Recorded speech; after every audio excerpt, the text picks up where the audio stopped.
Your 2 o'clock is waiting in your office. That's the generic white girl fantasy heroine. That's the one. Good afternoon. Hello. Ooh. Excuse me. How old is she? I'm 36. Oh, no. I said generic white girl fantasy heroine. You also said we need to branch out from 16-year-old waifs. I didn't mean to branch 2 decades out. Whatever, fine. Maybe old people will read it. Sorry about that. So, as a fantasy heroine, we do need to know, can you handle a sword? Yes? What kind? You know, a sword. Giant metal thing, pointy end goes in the other man, weighs about 4.5 kilos. You're asking if I can wield a sword which represents about 7.5% of my body weight? Yes. Do I have magic powers? Not currently. Then no.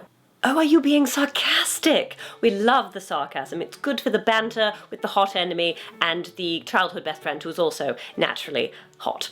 I think we're going to do great things together. Hello. Oh, you're hurt.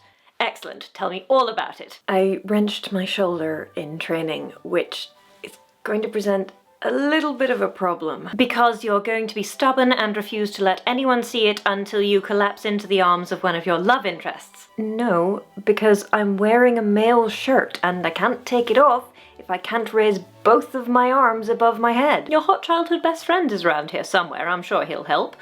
Or I could arrange for your hot enemy to help you get unbuckled. You did not like the one that opened at the front. This is all in one piece. I have to touch my toes and do an undignified wiggle dance to take it off. This may require a rewrite. Could you get stabbed instead? You don't mean stabbed through the male shirt, right? I'll think of something. I have no doubt. Good morning. I see you got out of your hallbuck despite your shoulder injury. Did you learn a new word today? Yes, actually. Great. Yes, I did. Without any help at all? Oh, ow, ow, ow, ow. Yes, without any help. It hurt quite a lot.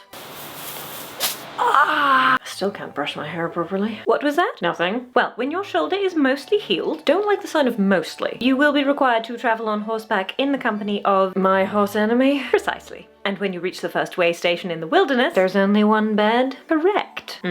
I sleep on the floor, but there's only one blanket. By the fire. It's summer. I'll probably be fine. Oh, don't worry.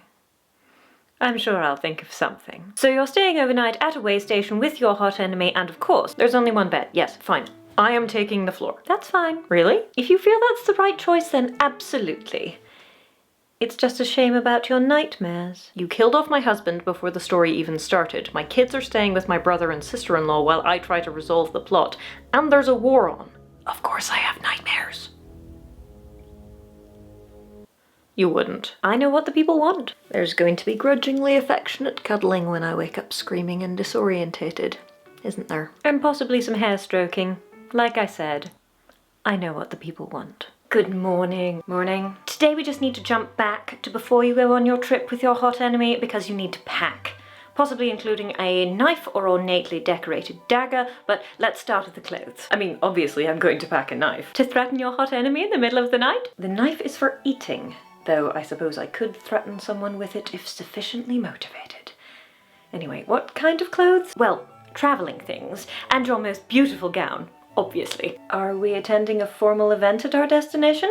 Naturally. And you aren't going to have all my stuff washed away in a freak rainstorm so that my traveling companion and I have to go shopping? Now that you mention it, I really wish I hadn't. Don't be a spoilsport. Now, how attractive is your nightwear? Ugh.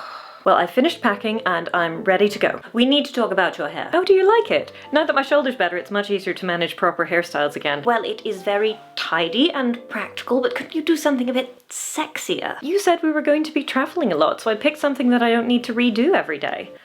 Besides, I think it's pretty. What's with this sudden preoccupation with being pretty? I thought you weren't like other girls. Alright, 1, I haven't been a girl in nearly 2 decades now, and 2, it is quite stressful trying to prevent my children's inheritance from being stolen out from underneath them, so I will take my joy where I can get it, and that includes having marginally nicer hair than usual. Fine. Couldn't you put it up in some way that it will fall down dramatically in the middle of a fight scene, or possibly when you're having a really involved argument with your hot enemy? It's really more likely to just fall down at random rather than at appropriate dramatic moments. Besides, you really need to stop calling him that. He's not my enemy and he has a name. I think. I am touched by your concern for him, Rosamund. Please don't get any ideas. Your first 2 days on the road are uneventful. Good. There are several lords' estates en route, and they are happy to house you and your travelling companion in separate rooms to show off their immense wealth. Wonderful. Which means you are at least moderately well rested when 4 bandits of unknown origin attack you on the 3rd day. What? You take the first bandit by surprise with your concealed sword and kill him almost instantly, but you are incapacitated by the 2nd and require assistance. Your companion has killed the 3rd bandit and pulls the 2nd bandit off you, incidentally saving your life, but he is attacked from behind by the 4th bandit, injured and knocked to the ground, at which point... Leo, stay down! You throw a dagger the existence of which has only been hinted at to this point, hitting the 4th bandit in the throat and saving the life of... Leo, was it? I did tell you he had a name. He's probably not going to be thrilled that I neglected to mention the dagger. Don't worry, there'll be plenty of time for you to have a meaningful conversation while you patch him up. Oh. Goody. Evening. Ready to patch up and covertly ogle your hot shirtless enemy? Leo, was it? I'm ready to patch up Captain Collins.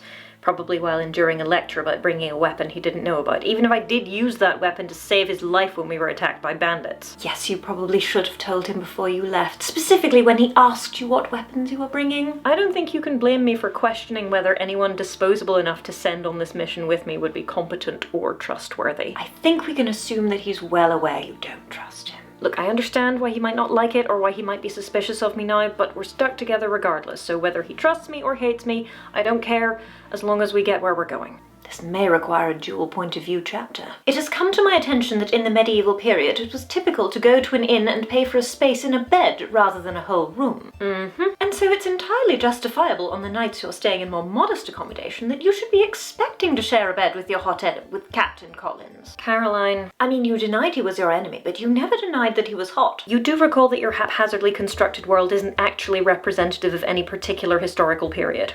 And that fact aside, you don't think I might be justifiably wary of him? Well, look, he did save my life, and that buys him a lot of goodwill, but I'm pretty sure he's still angry about the fact that I didn't trust him, and I don't sleep easily next to demonstrably dangerous men who are unhappy with me. But, Caroline, please, stop pushing this. Fine, I will leave it be. At least until the Wilderness Way Station. Evening. Are you all right? Cannot believe I fell into the river. It's a good job I can swim. And didn't Captain Collins, pull you to safety? He did, and now my shoulder's twinging and he is bleeding again. I hope you're happy. And look, you were soaked through and had to wash your hair and change all your clothes. Yes. That did happen. And isn't that his? Yes, it is, but we're not talking about that right now. If you say so. I'm just glad it's summer. But it is unusually chilly, and so you're going to sit by the fire and the awkwardness of the last few days is going to abate slightly while you patch him up again and he brushes and braids your hair in a manner that is adorable, but also somewhat haphazard. Can I at least sleep in for a bit tomorrow? But of course. That way he can reluctantly notice you're pretty while you're still asleep. What was that? Nothing. I am so glad we're finally here. This trip has been a nightmare. I wouldn't say that. We were attacked by bandits. I killed 2 people. We almost died. And you did an excellent job at patching up the captain's non-specific injuries. And if that weren't bad enough, 2 days later I fall in a river and he unpatches himself, hauling me out again. So chivalrous. I was soaked to the skin. I had to change all my clothes, and my shoulder meant I couldn't sort out my own wet hair, so he had to do it for me. Very romantic. And your shoulder was fine by the morning. Because of course that was also the night we were near the border and accommodation was basically a shepherd's hut with a box of hay instead of a bed. You could have shared. We've been through this. No. You could have got into an argument over who got to... He's still injured and I was freezing. Better to be in my bedroll by the fire anyway. Such a shame about your subsequent nightmare. We're not even touching the nightmare. But wasn't it a wonderful bonding, trust-provoking experience with your hot set with Leo? I mean, he made me a cup of tea and didn't make me feel bad for getting snot on him. Ugh. But still, bonding. Can we please get back to the plot? Fine. Rosamund, you will never guess what. You finally decided to name the city we just travelled to? Much better than that. We're famous on the internet. Oh, the internet is... Caroline, I literally live in your head. I know what the internet is. Although, I must say, they do all think you're going to stab me. Can't say I haven't been tempted. But they're also invested, which I think is what the kids say when they like things. Well, I'm happy for you. Also, at least half of them seem to get your name wrong. I'm sure they'll pick it up. Well, since we're now internet famous, I think we should continue planning out what happens once you arrive in... Yes? Kieferth, where you are to deliver Queen Eudocia's declaration of truce to King Roland. And I assume that King Roland is going to declare a ball to celebrate. And it's a masquerade too. Of course it is.